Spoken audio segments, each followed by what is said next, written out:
Welcome to the Burgundy and Gold Knuckleheads podcast. As always, sitting right over there, you know who it is, my man Reggie. What's up, Reg? What's up, Kenny? Man, just getting through the most recent hot part of the season, right? The make and break, the future, the excitement of what was Thursday, Friday, Saturday this past weekend for the Washington Commanders. What most casuals call the NFL draft, right? And what a weekend it was, man. But before we get started, though, man, we want to tell everybody to thank you for tuning in, and like and subscribe and share, to our YouTube channel. If you just listen to us on live stream, thank you for tuning into that as well. You can always find us on Twitter, where we're at most of the time at the two Knuckleheads. That's DA, the number 2, and Knuckleheads. And of course, you can find us on all streaming platforms, guys. Just look us up at Burgundy and Gold Knuckleheads podcast. So, but yeah, man, we had a good weekend this weekend, a big draft weekend. And for those that don't know, I know some people do. There's a few people out there that don't realize that we are behind enemy lines here in Dallas. So we were at the bar here locally in Dallas and watching the draft, man. And it was kind of bittersweet because we had the Mavericks in the playoffs playing as well. But a few of us gathered to watch to see the new and latest Commanders. Yeah, it was interesting. Starting out obviously on Thursday, real quick, we, with the second round pick, we can get into it here a little bit, but not second round. Sorry, you're right. Second pick in the first round, right? I misspoke there. Thank you. Selecting Jaden Daniels, and we can talk about him in a minute. But I thought the key was not the key, but the interesting part was, I stayed at the sports bar until the very end because I was like, are we moving up? Because all the talk was, now I didn't think we were going to do it, but I couldn't walk away just in case. But all the talk was we might jump back into the first round for an offensive tackle. Right. We did a poll on Twitter, and I forget how many, there was a couple hundred people that voted, and it was like a 70%, 72% of the people out there said they thought that we were going to jump back into the first round and get one of the tackles. I was of the 30% that didn't think we would, but I wanted talent, right? I can say I was right, I was wrong. It doesn't matter. We just wanted talent. Well, let me just say this, Ken. Since the draft has happened, they've spoken with the GMs and things. You were right from the perspective that it did not happen. You were wrong from the perspective of they tried. It wasn't because they just chose not to. They said that they had made a lot of calls. It's just that many of the teams just did not want to drop back as far as the second round or where we were in the second round. Sure. To do it. So they tried. They made every attempt. So had they been successful to do it or found a trade partner, then you would have been wrong. So you're right just simply because they couldn't find a trade partner. Well, it was, you can always make phone calls. It's just, what's the price going to be? To make that move, and whatever we were offering, other teams didn't want or wasn't enough. No, it's just that they didn't want to move back. Had we been a late first and was able to move up and teams can probably stay in the first, I think the trade would have been likely. What Adam said was teams didn't want to fall back as far, which means they would have given up their first round pick for an early second round pick. So that means he was probably looking in the teens, not at 28, 20, 27, 28, 29. He was making a big leap as opposed to I can assume that's because we were the fourth pick in the second round. So we weren't just sliding up 8 or 9 spots. We were trying to move up, 20 spots. That's a bigger jump. So yeah, based on that, I can see where you made that conclusion. He was trying to move up pretty high, as opposed to if you're picking 27, you're talking about moving 9 to 10 spots back. Right. but teams didn't want to do it. So it wasn't for lack of trying, man. They were trying to get us a first round left tackle. It Yeah. just didn't Yeah. work out this time. Yeah. And that's okay. I mean, I think one of the things I mentioned was, you know, you know, they can say recalibrate all they want. You know, when you have a new engine, new doors, new steering wheel, new seats, you know, you didn't just take it and get your car detailed. It was a complete overhaul, and that's what it's kind of, you know, when you look at the players uh, from our opening day in 2023 and what it's going to be in 2024, it's a complete overhaul, and it's hard to do that in 1 year, right? To get all your spots, you can improve and you can kind of patch some stuff up, and some stuff you're going to make some what you anticipate being big jumps. You know, starting off with the quarterback in Daniels, but it's hard to go and get every single player that you want, because then what ends up happening is you end up reaching for players that shouldn't necessarily be there. You're reaching for somebody in the second round who's maybe a fourth round talent just to fill a hole, and that does not lead to success in the NFL. Correct. Right. And you know, and I know the whole rebuild, recalibrate thing gets debated a little bit, but I think when you think of rebuild in the sense of what a rebuild used to mean in the NFL, it would take you a few years to get back to being competitive. Right. Whereas technically, you're right. We're rebuilding this team, but they're rebuilding it with the mindset that they're not looking to take 3 years for this team to be competitive. So the recalibration is we're going to make some changes, and so we can get this thing going and going very quickly. And that's why I think they use the term recalibrate. Because again, when you think rebuild in sports, you think they're going to strip it down, tear it down, and then we're going to go through some bad years in terms to slowly get this thing headed back in the right direction. And that's what they don't want to be part of. I don't think any of these guys are looking to be competitive in the next 4 years. I think they're Sure. trying to Sure. be competitive as quickly and as possible as they can. Well, And that was evident by their approach to free agency, and to the point that you made, that I think the way they approach free agency and the way they looked at these draft picks, it allowed them to pick players they wanted to get, as opposed to picking for need. They didn't overreach for some guys. I mean, look no further than our second round pick, Johnny Newton, the defensive tackle. You know, at first glance, you go, "Why do we need another defensive tackle? We loaded with guys on the defensive line," and yet they said that they were surprised he was still on the board. They had a first right. round grade on him, so they took him. Right. Right, and you know, in years past, you might have let that guy move on, and you try to get somebody for early second round that's a position of need, where they just took best player available.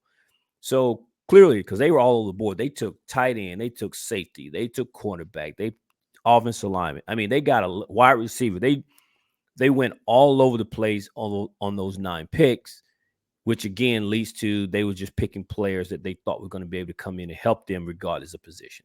Yeah. And I don't want to spend time on it, but the talking about, you know, recalibrating versus rebuilding. One of the things that this team has as an advantage to where you can do this over a shorter period of time is um, the new GM and coaching staff came in with what we just said, 9 picks and $90 million for the free agency, right? We didn't come in, you know, with only, you know, 5 picks from bad trades in the past that we've moved up and we lost picks, as well as, you know, the salary cap, where, man, we got to cut players to make the salary cap, right? We've been in years in the past where we've been in that situation, because you go all in for a couple of years, it doesn't work out, and man, you're in a bad place, especially if you don't have draft picks on top of that. So that's the opposite of where we are right now. We've got competent people. We feel like we have competent people in, had a lot of draft picks, have a lot of money for free agencies, and so when you start looking at, you we can start talking about some of the draft picks here. I know you mentioned a few of them here, but you also look, add this young talent that in the draft where pretty much everybody, when you looked at ESPN, CBS Sports, Sports Illustrated, the New York Post, the USA Today, all these people across the board, it was pretty much everybody pretty much gave us an A for our draft. These players need to.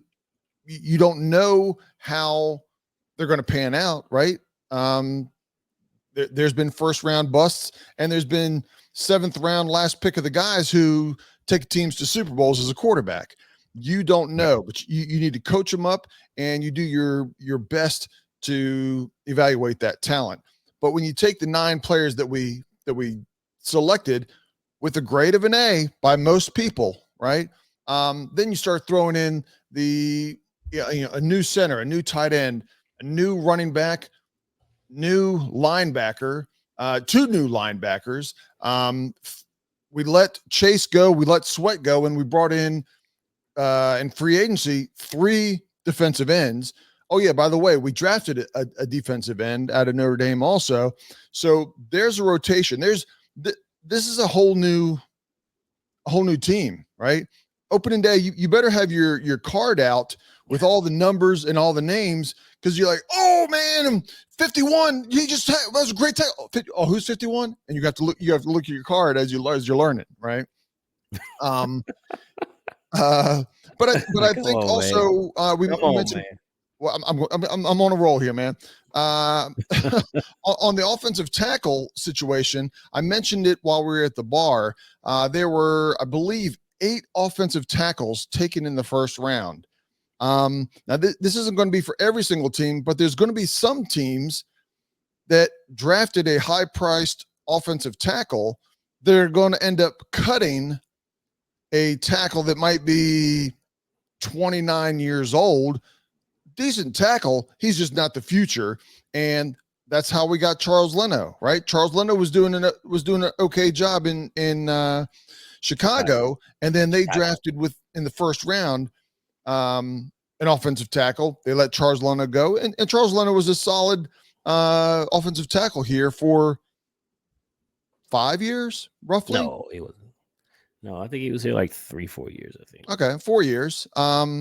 That's not far from 5, Reg. I'm looking at my. I said 3 or 4. What if it was 3, Ken? It was 4 because he had a couple year contract, and then he signed like a 3 or 4 year contract and played it all with his last. I think it's more like 3, because keep in mind he came on a 1-year deal. All right, we're going to have our staff look that up. I think he came on a 1-year deal. Hold on, and then they re-signed him to a 3-year deal, and I think he played 2, and then they released him last year. We're going to let our interns look that up. But even with that, and to your point, in the second round, we got and you can go ahead and cringe right now, Reg. Go ahead. Just call that man Johnny. Don't even do it. Don't do it. Johnny Fig Newton. Johnny Fig Newton. Oh my God. What, man? Come on. No. Oh man. I think if Johnny was here, he'd. You almost said it. You almost said it right there. Yeah. For those that couldn't see on YouTube, he did the F. He did the F in Fig, and he caught himself. But go ahead, Johnny Fig. But it wasn't for Fig though. It was for something else. That dude, like, man, that dude something with an F. You call him Johnny Fig Newton. I'm not saying it disrespectful. I'm not like I don't care. It's not like Shaka Khan Tony, that was the NFL put him back on, and then Washington, they cut him right away, right? That was in the last 4 or 5 days as well. They reinstated him for gambling, and Shaka Khan Tony is no longer in Washington. He'll get a job. He might. He was only a 6th or 7th round pick. I forget which one. Yeah, but anyway, he'll get a job somewhere. But at any rate, I forgot my train of thought when you came with that goofiness. Come on, man. You literally made me lose my train of thought with this Fig News stuff. Well, let's touch base a little bit more in in detail on with the draft itself. We kind of bouncing all around it, but with the second pick in the first round, we selected Jaden Daniels, and I was ecstatic. That's who I wanted. I knew we weren't getting Caleb Williams, and with Caleb Williams uh, off the board, without a doubt, Jaden Daniels was my number one pick, and still a little bit of waiting, until they said his name. But when they said his name, how did you feel, Reg? I was gonna say, man, I was not certain we were picking Jaden Daniels until I heard the commissioner say, Yep. with the second pick in the draft, the Washington Commanders select.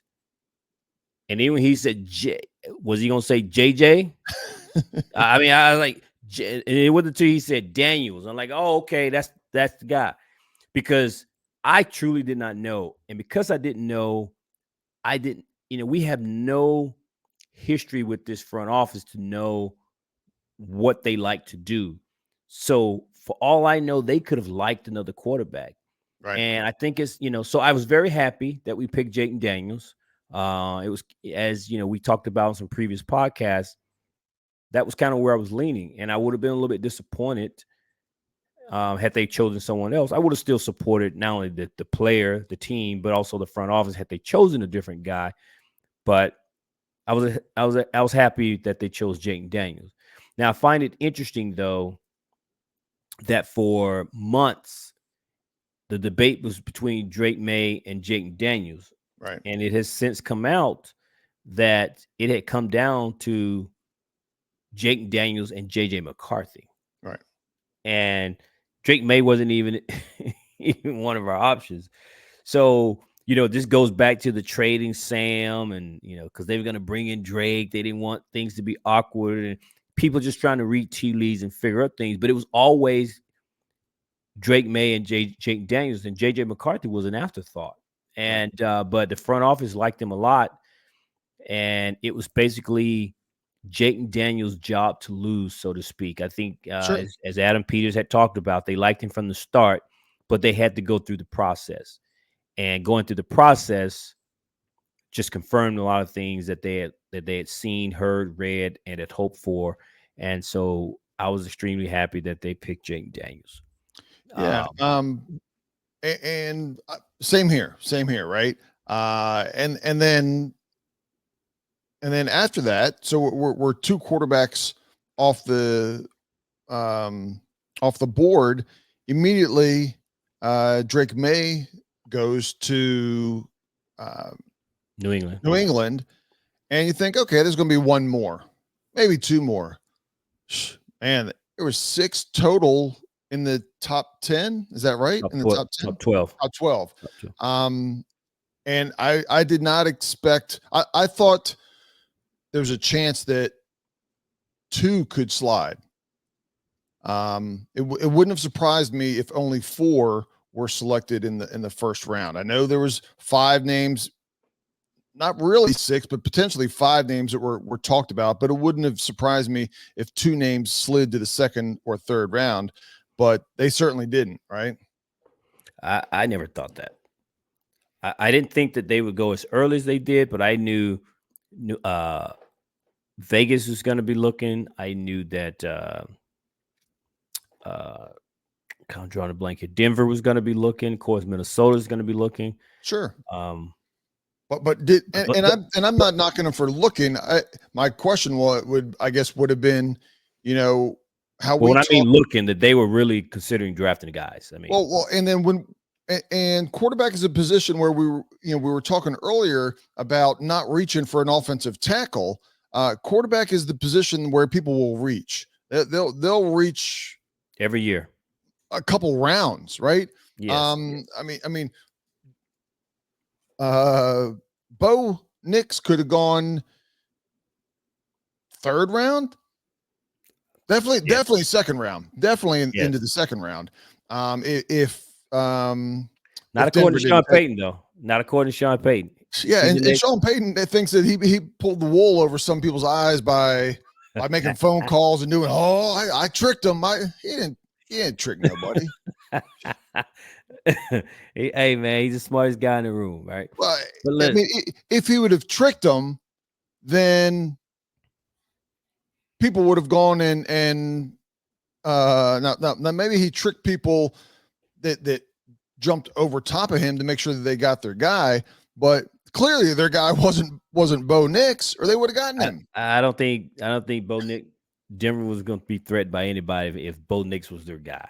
Correct. But let's sidetrack a little bit here. I want to get your take on the speaking of quarterbacks. Mm-hmm.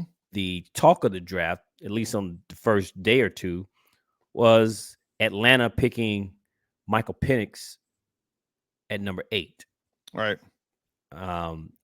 Having just signed Kirk Cousins. What were your thoughts, and what are your thoughts then versus now? Maybe it's Total changed, I don't shock. Total shock. It wouldn't have surprised me if they would have done that in the second round. But considering the money that they put forth just a month ago on Kirk Cousins, to turn around and get Penix, that what is that, 60 million plus? I don't know if they're going to keep Heineke around, but Heineke's in the $8 to $10 million range. So they're gonna be, if they keep Heineke around, that they're going to be close to $70 million, 65 to $70 million in quarterbacks. And only one playing.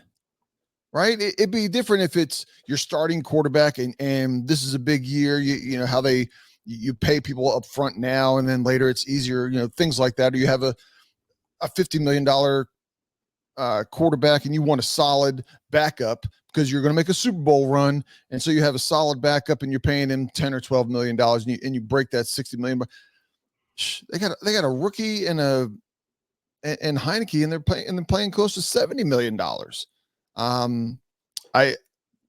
Your boy Heineke's gone, man. He probably is. He He gone. He gone.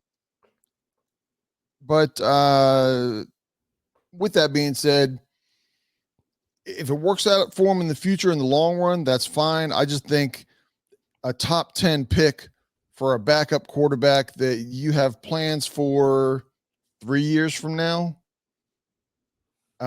they better not miss. Let's put it that way.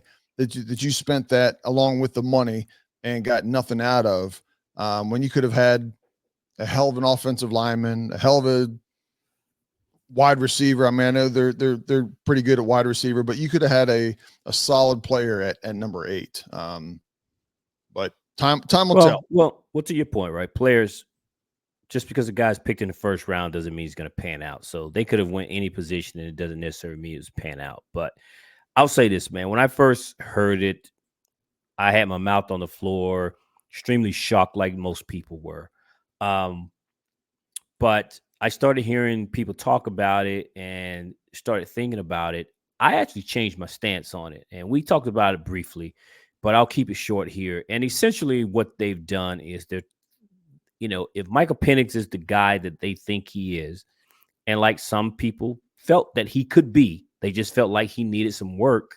Well, they're willing to invest and give him that work, meaning they're willing to let him sit and learn behind a veteran quarterback, because Kirk Cousins' deal, although it was a 4-year, $180 million deal, it was really 2 years, $100 million guaranteed.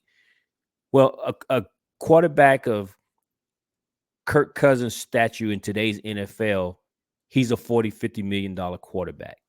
So Atlanta just went ahead and invested $50 million a year to get Kirk Cousins for 2 years with the intent that Michael Penix is going to sit, hence the investment, and learn from Kirk Cousins for 2 years.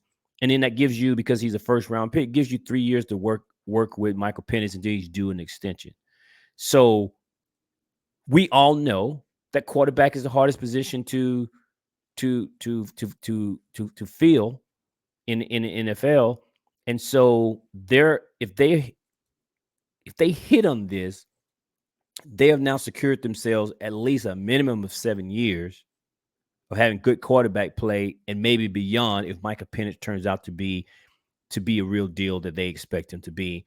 And you could say they're copying the Green Bay playbook or whatever you want to call it, but you know what, man? It's unorthodox. I will be the first to tell you.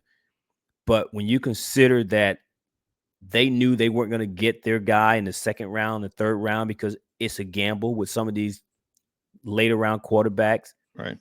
It's no guarantee if they had picked the offensive lineman, defensive tackle, or any other position at number 8 that player was going to pan out. Right. So if it works out, man, people are going to be looking back at this and saying that, hey, they knew something. But if it doesn't work out, then obviously they'll be criticized for it. But as I sit here today, I understand it, and I'm not totally. I'm on board. It was a bold move, that's for sure. It was certainly a bold move, but my stance changed on it, and that's what I was kind of ultimately getting at here. So Yeah. I wish them luck. Well, with the all the quarterbacks and obviously there was, I think, 7 wide receivers taken in the first round also. They've already come out. Vegas has already come out with the odds for NFL Rookie of the Year. Oh my God. And I'm just asking you for, and people that are listening can play along. Who do you think's number 1? As far as Rookie of the Year? The best odds for Rookie of the Year. Yes. I'm sure it's Jaden Daniels. No, it's not. Caleb Williams, plus 200. Who's number 2? Jaden Daniels? No, Marvin Harrison, plus 600. Jaden Daniels is number 3. I won't keep you guessing. And he's at plus 750. Might not be a bad bet. I'm not a gambling man, so I don't care. And I want him to come out and ball and just kind of ball out and do all those things, but we've not, as an organization, had a lot of success with hyping up guys, right? We hyped up RG3, didn't work out, right? Chase Young comes out and oh my God, he's gonna be the cornerstone. That didn't work out. I just, hey man, just come out and ball, play good, stay hungry, and all the other accolades will come. Right. I could care less if he's Rookie of the Year. Granted, Rookie of the Year means he's had a good year, but you can still have a good, solid year. And RG3 was a Rookie of the Year, and then I know everything went down. Exactly. Yeah. So to me, just come out, man, do your job, ball out. Team success will help all that other stuff, and all these individual awards will come. So I'm not totally interested in that, but I'm also not a betting man. But yeah. But if I was going to, if I'm in Vegas and these are the odds between now and the end of the year, it wouldn't bother me to drop 100 with the chance of collecting 750. I think Jaden Daniels stands a chance. I'm not sitting here saying he's going to win it, but I think he stands a chance. And the payoff of 750 for $100 bet is Vegas would probably be holding $100 until I get back out there to collect. I think he definitely has a chance to do it for sure. Right. And kind of moving on through the draft. The other kind of big moment was when we were about to pick at 40, and there's a couple players. There was a wide receiver and a cornerback, both positions of need that were sitting there. And not only did we trade out, but we traded with Philadelphia. And we don't, historically teams don't make trades within their own division, whether that's draft day, whether that's, before the season, just trading players, period. You don't make many trades within your division. But Washington saw a deal that they liked for players and slid from 40 to 50. And then their third round pick, one of the third round picks slid up to 53. So instead of having 2 second round picks and 3 third round picks, we ended up having 3 second round picks and 2 third round picks. Your thought on that in the long run? Well, it was funny. My initial reaction was when I said that we had traded with the Philadelphia Eagles. I was like, "What the hell is Mhm. what? What are you doing? You Right, don't do that." right, And then what made it worse was they picked one of the top DBs. right, I'm like, Philly is just loading up. They're stacking players up over there on the defense. And I'm like, the guy they got was a player in a position of need for Washington. right. And I'm like, come on, man. What are we doing? And so I wasn't happy about it, but I have to remember we live in a world today where Adam Peters here, yeah, he came from San Francisco and Denver and New England. He's never had any ties to the NFC East. And what's the GM up in Philly? What's his name? Starts with an R. Howie Roseman, Roseman. right? He's like, "That's my friend." I don't give a damn about that. Right. Not not I not don't on I don't not want to not on know not that. on draft day, he's not. Yeah, absolutely not. So he like, "That's my friend. I know Howie, and we know each other. I don't like it. I don't care, man. You made your division opponent stronger with this trade, and then you turn right around, and what did you do? Yep. You picked a corner. Pick the cornerback. You mean the guy? I mean, I'm like, what? Okay, but just the way I am, Ken. I have my initial reactions, then sometimes I take a step back and look at the situation. I will say, I can honestly say Cooper DeJean, Cooper DeJean, whatever his name is, as good of a player as he seems to be, because he was highly rated on a lot of draft boards. I got to believe that the guy we picked at 50, Mike, and I'm about to destroy this Go boy's ahead. Go name. ahead. I'll let you say it instead of me. Go ahead. You want to give it a shot? Let's call him Mike's S. Mike, we call him Mike S from Michigan. Mike Sainristil, Okay. whatever his name is. I can't argue with that. I can't argue with that Okay. pronunciation. Well, that's fine. He know his name. But Mike, the DB out of Michigan, Uh-huh. national champion Michigan Wolverines. He might be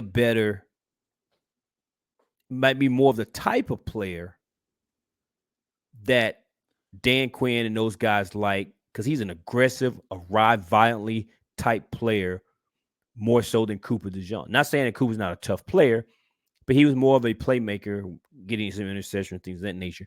But Mike plays different than Right. Cooper. Just watching all the tape. That's number one.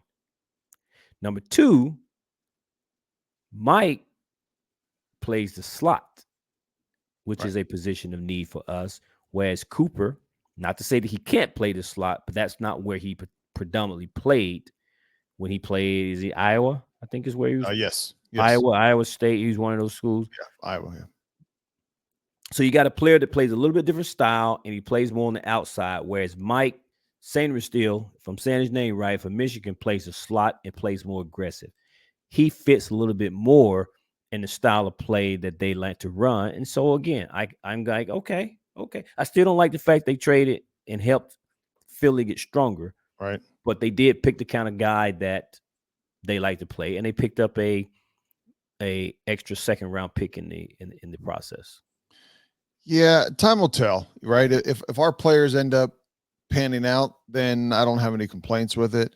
Like I said, there's a Cooper was there, and I forget which wide receiver was there. I mean, a couple wide receivers, but There was a couple um, wide receivers. I at the moment I definitely wanted for us to use that 40th pick, and then like I said, when we traded and traded with Philly, it was like, man, what are we doing here? We're not picking up that much. We didn't gain that much.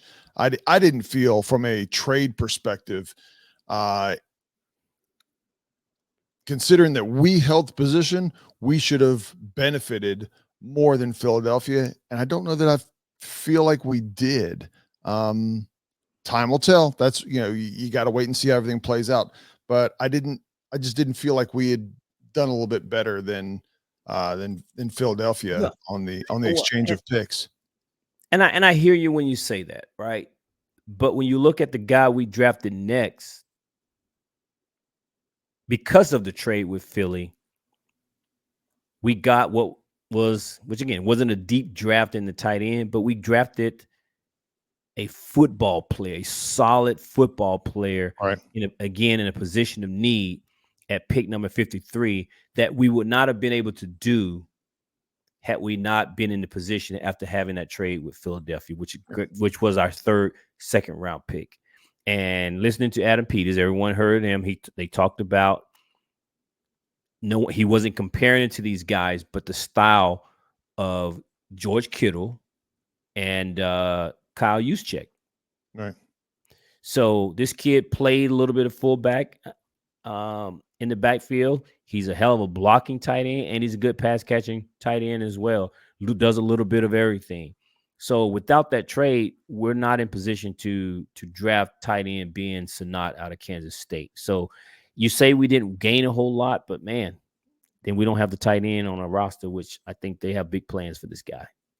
Yeah, I mean, we don't know how long he would have stayed on the board. That was at 53. Our next pick was at 67. So what, 14 picks later, we picked up Brandon Coleman, the offensive guard slash offensive tackle out of TCU. I think I like him better at guard than tackle, but big guy, strong guy, good technique. I think if we use him at guard, I think we'll see some success from him right away. It'll be interesting to see if they really want him at offensive tackle and for him to compete with Lucas or not. And like I said, I'm not sold that we still aren't going to go get another offensive tackle, whether that's somebody that's out there now or somebody that gets cut because of some of the offensive tackles that were drafted. Those teams let go of their tackles, but time will tell. But we addressed offensive line, which was between that and in the free agency, picked up two or three when you put them together. I think watching some of the film on him, I think I like Brandon Moore tackle.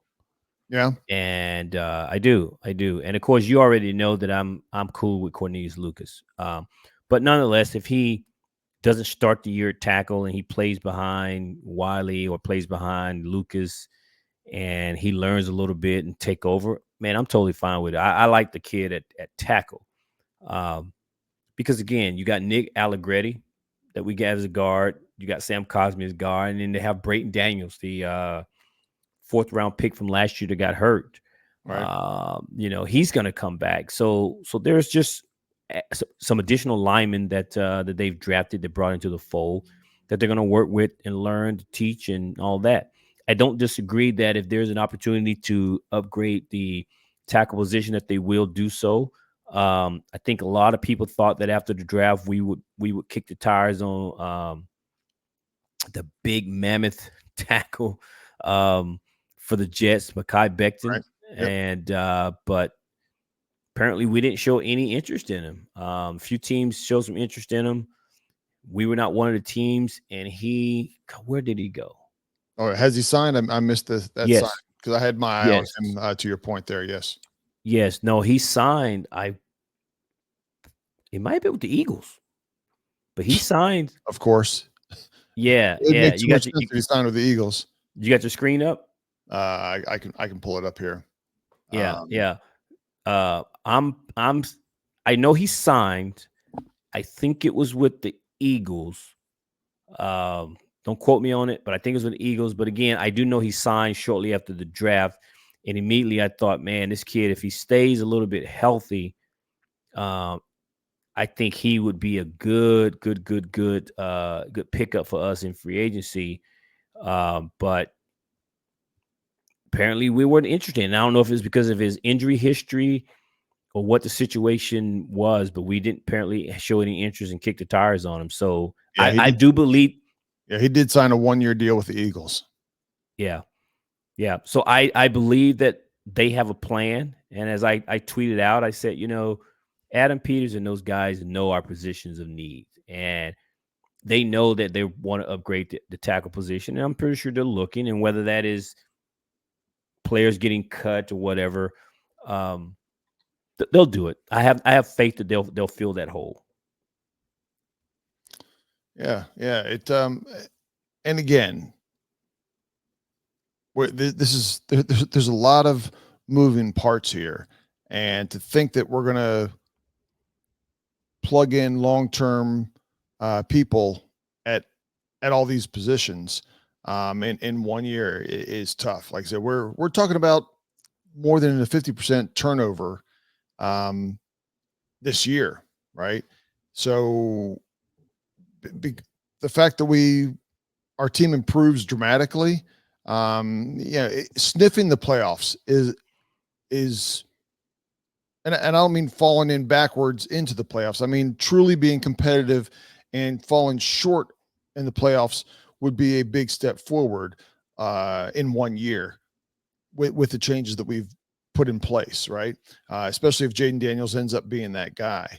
Um, Well, I think the early odds out of Vegas has us at 6.5 wins, I think, that's which is that's a modest increase. which is up from what we've done what we've done the past few years. But yeah, I they got us at I six and a think half wins. 6.5 was our number last year. Well, That that's was what our they have number us last up. year, as a matter of fact. If that's what if that's what Vegas has us at right now.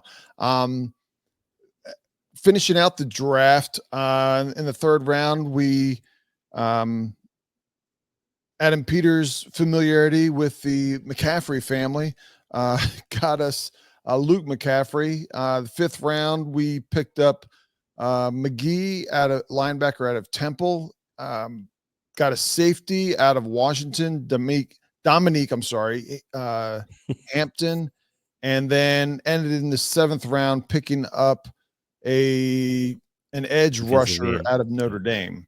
So outside of offensive tackle, of truly going to get that stud offensive tackle, um, we filled a lot of holes in this draft with need and value, and I think that's one of the reasons why a lot of people from Mel Kiper and all the other magazines and sports writers and everything consistently had Washington in their top five of teams in the draft out of 32 teams. So that's and again, without us making really any big moves, we pretty much stayed pat for most of the time, other than the trade with and Philly. with Philly. And it wasn't that big of a trade. It wasn't like we made big jumps or whatever. We pretty much stayed pat and got the guys that we wanted, got the guys of need, got the guys of value.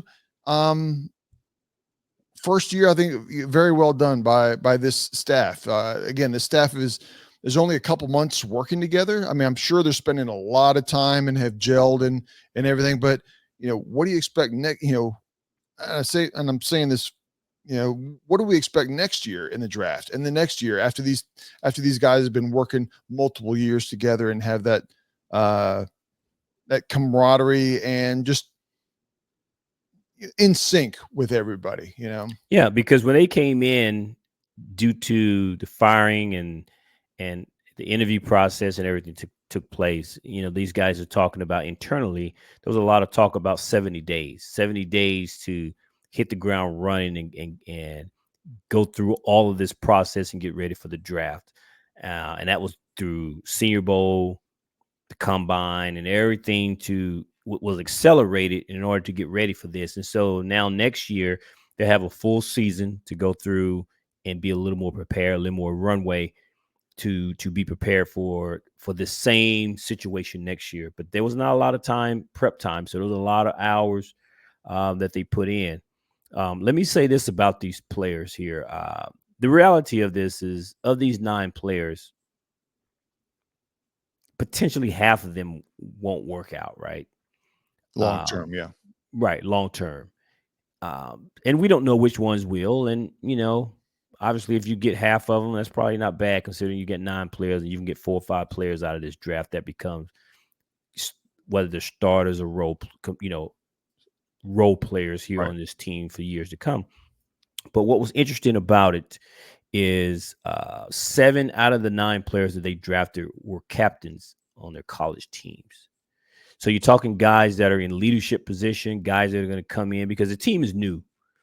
Right. And although there still will be a few veterans there, um, you got guys, especially as a rookie, you come in and you want to kind of just look and kind of find your way and kind of, just see how things are run here, which they will. But you got guys that are comfortable leading by example, putting the team first type mentality here.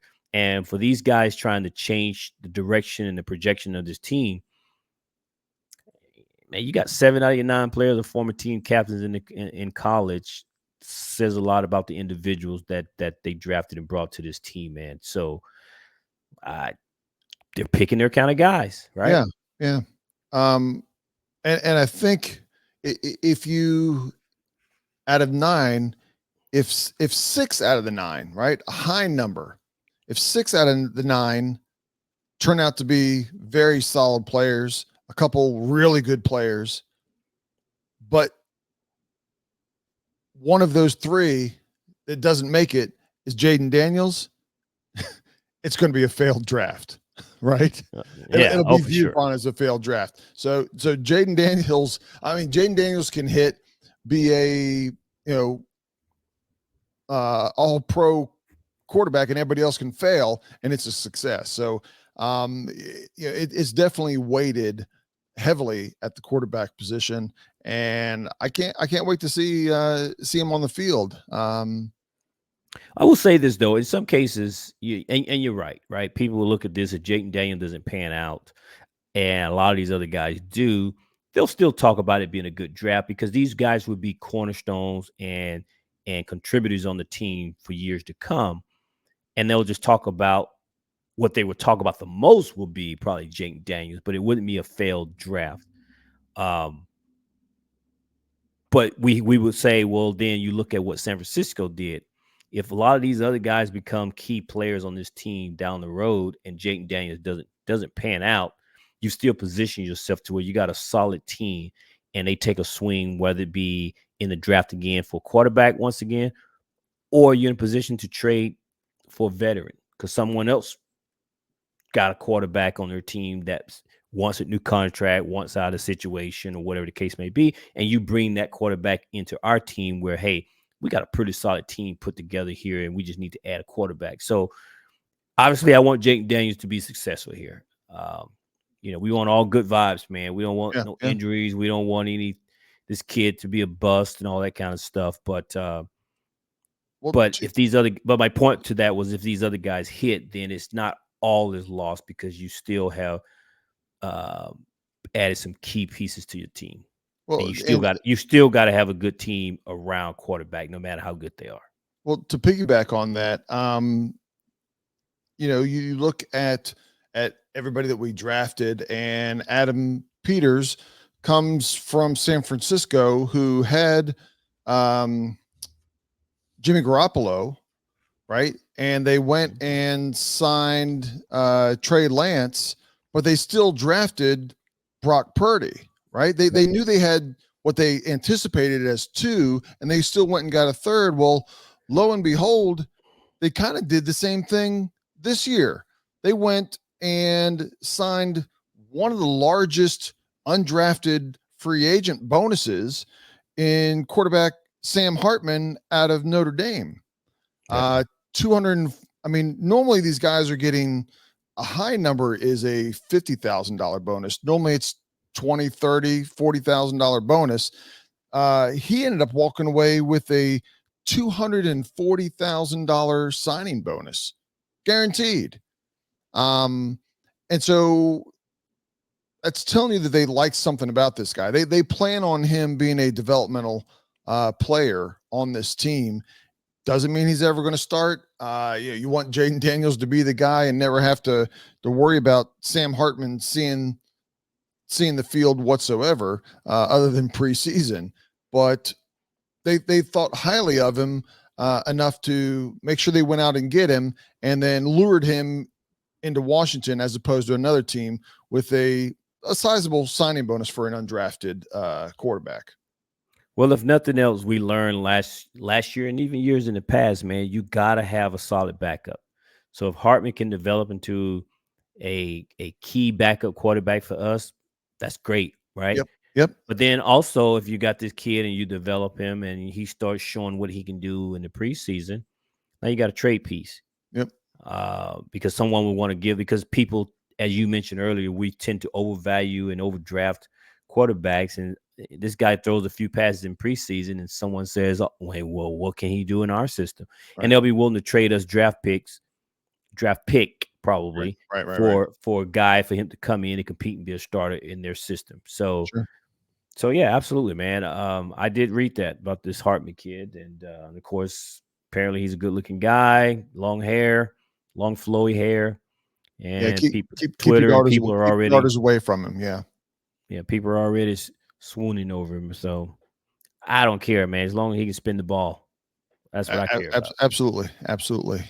Put on the burgundy and gold and perform, and I'm happy for you. Yeah, absolutely, absolutely. But yeah, I think, like I said, that's what, 9 players there. We brought in roughly 15 players through free agency. I'm just kind of looking at the list and counting real quick here. That I know math might not be my best subject, but we're getting close to half the team right there. And I know some of these guys might not. There might be 1 or 2 free agents that don't make the team. There might be 1 or 2 draft guys that don't make the team, but it's going to be a big change, a big difference, new faces across the board. And it's going to be an exciting year. I think you're going to see a lot of growth. Like I said, especially if Jaden Daniels pans out, there's going to be a lot of excitement from the wide receivers with Dotson and Terry, and then seeing Luke all of a sudden come along. And I know, on the air and definitely behind the scenes, I've been critical of Dotson, but man, I'm ready for him to be the player that we want him to be. Right. And if Jaden Daniels is the guy, good quarterbacks tend to make wide receivers even better. So if he can do that with all 3 receivers and tight end, I'm 100% on board for that, without a doubt. He's got a lot of weapons, man. I think if he does his part, which is get in the playbook, grind, and just be the leader and the player that he was at ASU and LSU. And based on everything that we've heard, that's his nature, right? Yeah. He's a 5 a.m. guy. He was getting teammates up to kind of come and work out with him and get into the books and just grind and learn. And if he does that in Washington, the rest is going to be fine, because with Brian Robinson, Austin Eckler in the backfield, then they go and get this pass catching tight end to go with Zach Ertz. You got Jahan Dotson and Terry on the outside. They've done some things to try to solidify the offensive line. Jaden Daniels, just do your part. He'll be fine. Yep. And then they're trying to upgrade the defense to kind of help our offense. Keep in mind, we're coming back this year with a 4th place schedule. So it's an easier schedule than whoever won the division this year. I think it was Dallas or whatever. But they have a 1st place schedule. We have a 4th place schedule. So everything is set up for this team to have some instant success. And so I'm trying to temper my excitement with it. And just because we've been burned by this before, and I just want to let things play out. So I'm trying not to get ahead of myself here, because we got to go through mini camp and training camp and all of that stuff, man, just to get to the season. But not only get to the season, but get to the season healthy. So All right. we got plenty of time for all that kind of stuff, man. But yeah, I'm excited. Excited for sure. Can't wait. Like I said, mini camp is here in another roughly 2 weeks. I still think that I mentioned offensive tackle, but there's still some other players out there that haven't signed. So I would imagine by the time mini camp comes around, it wouldn't surprise me if we have another 1 or 2 or 3 free agents Not necessarily any big names, but people that they think that will fill holes that they either haven't taken care of in free agency already or through the draft. So it's a constant evaluation of where you can go. And I don't know the exact number. I think the number is, Washington still has over 30 million in salary cap to be able to I make think it's a some little moves. more than that. Yeah, I went a little bit low on purpose, but 30 million lets you pick up a big name if somebody gets cut, right? Closer to the season. Or you can carry some of that over to next year. And next year, Washington, I know we're going to have a lot of players to re-sign because we signed a lot of 1 and 2 year contracts, but we're sitting at over 100 million. I think we're at like 102 million right now for next year. So in good shape. Overall, we're in good shape cap wise on top of, moving into the future on top of this year. So things are looking bright. Things are looking I'll bright. just say thank you, Ron. Thank you, Ron, for all that. We appreciate it.